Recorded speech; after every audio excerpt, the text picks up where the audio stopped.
Climate change has moved back up the policy agenda. Governments around the world are developing policies to achieve global climate targets, while climate change has risen to board level on the corporate agenda. Under pressure from institutional investors, companies are reformulating their strategies for a low-carbon world. A novel aspect of the emerging corporate response is that executive compensation is being linked to climate performance. Linking executive pay to climate performance is emerging as a business practice at some of the world's largest companies, particularly oil and gas companies at the forefront of climate concerns. The largest oil and oil companies, BP, Shell, Total, Chevron, and ExxonMobil, all incorporate climate metrics into CEO pay.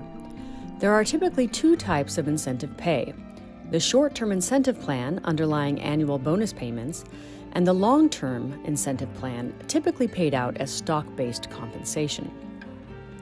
There are three high-level principles that are used to think about the why and the how of linking incentives to climate performance. First, align executive pay with corporate strategy and long-term value. Another is to use actionable metrics that reflect management value added. And third, balance incentives across multiple proximate objectives. However, there is no surefire strategy to incentivize executive behavior. Linking pay to carbon cuts is not enough to drive successful corporate change in hard-to-abate sectors. As is always the case with executive pay, boards need to be mindful of the potential for distorted incentives. Many companies have scored a quick win with the divestiture of high-carbon business units, notably those involving coal.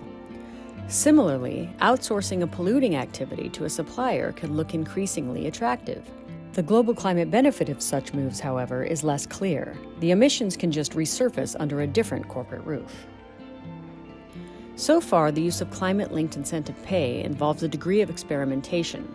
Over time, as emissions measurement improves across the value chain, holistic incentives will become more attractive. As the practice becomes more widespread, performance evaluation will reflect management contribution rather than pay for luck.